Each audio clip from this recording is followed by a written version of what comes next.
It hurts. The wait continues for India's quest for another World Cup in one-day international. Last evening, we were all set, but as Osama said before we went to the break, it was just one of those days, and that's how sports, it's all works like that only. That absolutely works like that. And you have to give credit, Ankit, to Australia, the way they came into this match and the way they basically went into with their strategies, etc. And it was, in fact, a tactical masterclass, and we will be discussing about that. But before we go to our guest, Sabah Karim, former India cricketer, also want to talk about the Prime Minister who met the Indian players to encourage them after a disappointing loss. And the Prime Minister, Narendra Modi, visited the Indian cricket team dressing room after the Men in Blue lost the Cricket World Cup final to Australia last evening in Ahmedabad. Mohammad Shami and Ravindra Jadeja, as well as other players, they took to social media to share pictures of that meeting. And you can see the Prime Minister there meeting the Indian cricketers and trying to console them and trying to lift their morale. Absolutely. In fact, this is what most of these cricketers have also said on the social media platforms, that it was good to see the Prime Minister there, who in fact encouraged them. The Prime Minister's tweet also spoke about the fantastic campaign. It was a dream campaign, 10 continuous victories, and it was just yesterday. It just seems that somehow the Australians managed whatever plan they had, they were able to execute that plan to the T. And, sadly, and like any sports, we have to admit they were a better team yesterday, the day that possibly mattered the most. Absolutely, Ankit. And we'll try and find out the reasons and try and discuss some of the reasons why we might think and why a lot of Indian fans think that that went wrong for Team India. And starting with the pitch. And there has been a lot of talk about how this was a slow pitch and why it might have backfired for Team India. And let's get Sabah Karim's view on that. Sabah bhai, there has been a lot of talk about the pitch and why it might have backfired. Ricky Ponting, in fact, he was talking to Fox Cricket and he said that it was a very, very subcontinent pitch and that possibly backfired for India. Your thoughts on the pitch from yesterday?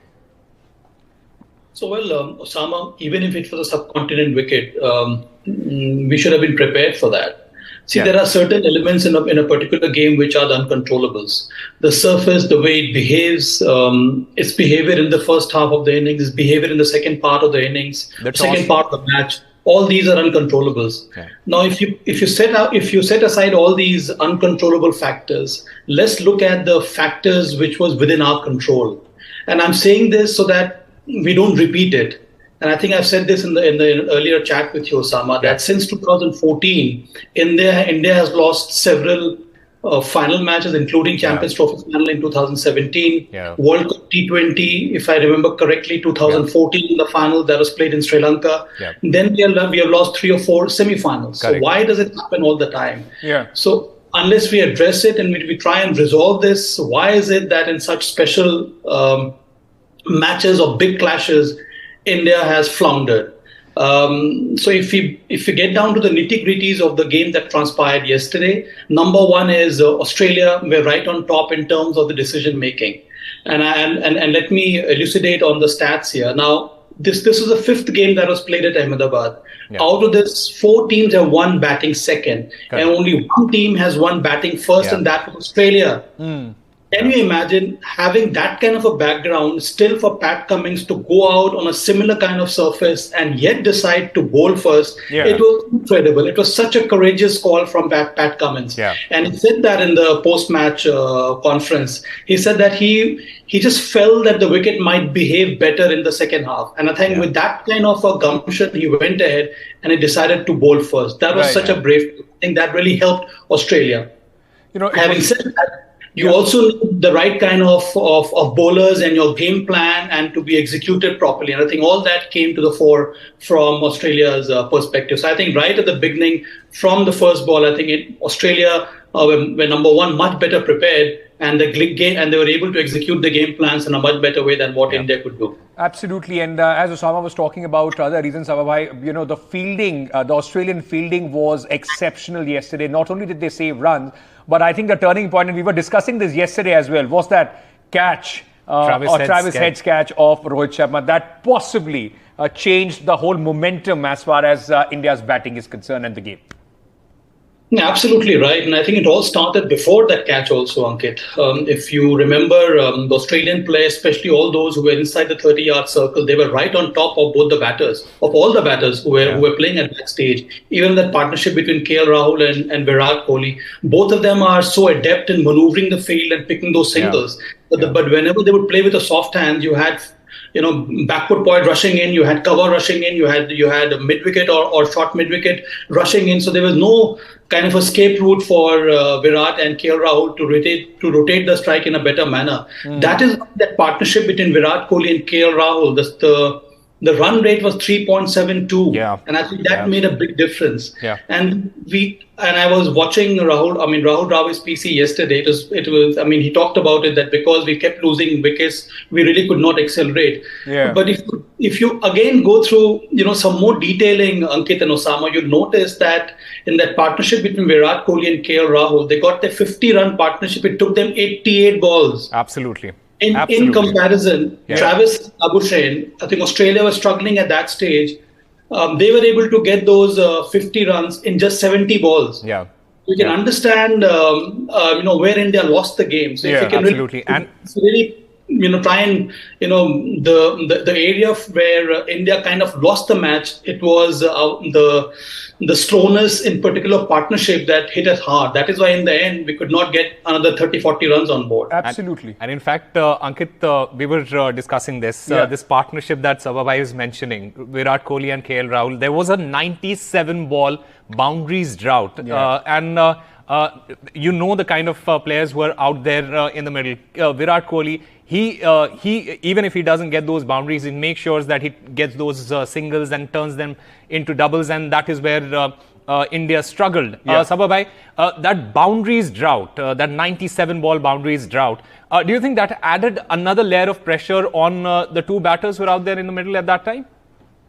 Oh, yes, definitely. Because generally, if you have noticed the trend of India's campaign so far in terms of their batting, Osama and Ankit, be it Virat Kohli or whether it is Shreyas Iyer or whether it is KL Rahul, all of them had batted at a very high strike rate. And that has been the trend so far in India's campaign. That is why India has dominated so much.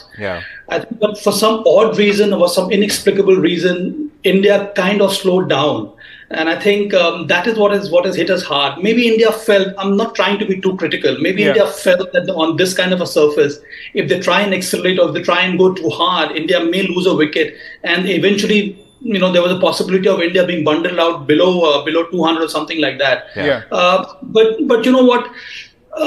That's where you need to play a little bit of fearless cricket without the fear of failure, and I think that's what India has done in the entire campaign so far. So I thought India maybe was a little bit a tad more conservative than it was required. I can understand the first 5-6 overs. You take it because you're trying to consolidate, but once you have settled in, you need to apply pressure on the Australian bowling attack. We failed to do that. And I think yesterday 4 overs were bowled by Travis Head and Mitch Marsh. And one for 4 runs in the 2 overs and the other one went for 5 or 6 runs per over. You possibly can't allow Australia's 6th or 7th bowler to go for about 7 or 8 or 10 runs in 4 overs. And so you're very true. In fact, Rohit threw all the caution to the wind while he was batting in the first 10. And post that, we saw possibly it was the nerves catching up on the big day and India's track record as far as ICC events are concerned. But one thing, and it has been said many, many times, at least since yesterday, Pat Cummins, who's possibly one of the most underrated captains, and specifically in context of Australia, the way he marshaled his resources and the way he was able to execute the plan which was drawn on paper, that was remarkable. Oh, yes, in a big way. I think he was like a master strategist there. The way he rotated the pace bowlers, the way he brought in Travis Head and Mitch Marsh, the way he brought in Glenn Maxwell. Can you imagine Rohit Sharma on fire and bringing on Glenn Maxwell? Nobody would ever think of bringing on Glenn Maxwell against Rohit Sharma with that kind of form. But he persisted. I think that was the kind of options he had. And I think Pat Cummins, the way he was able to get back Mitchell Stark and then Josh Hazelwood in the middle overs, for him also to come in and bowl a period of time when India was looking to get back into the game through that partnership of Virat Kohli and KL Rahul was exemplary. And the second ball of his spell that Pat Cummins bowled, that was a slower delivery. Can you imagine Pat Cummins' second ball? So he really felt that in attack like this, he was able to read the wicket better, and that's what Pat Cummins, along with the other two bowlers, did that to perfection. Into the wicket, into the surface, slow bounces, just kept building up the pressure on the Indian batters. And I think that's when we go back to our earlier discussion, that no wonder India was unable to get a flurry of fours or over boundaries for that matter. Right. Absolutely. Okay, but what's done is done. We have to look forward. Which is the T20 World Cup. The T20 World Cup, there'll be more, the Champions Trophy, and we can go on naming it. And we are hoping that the tide will turn for India as far as the ICC events are concerned. Sabah Karim, thank you so much for joining us at this moment. Osama, always a pleasure to sit next to you and discuss any sport. With that, it's a wrap on this bulletin. News and updates continue on the broadcast.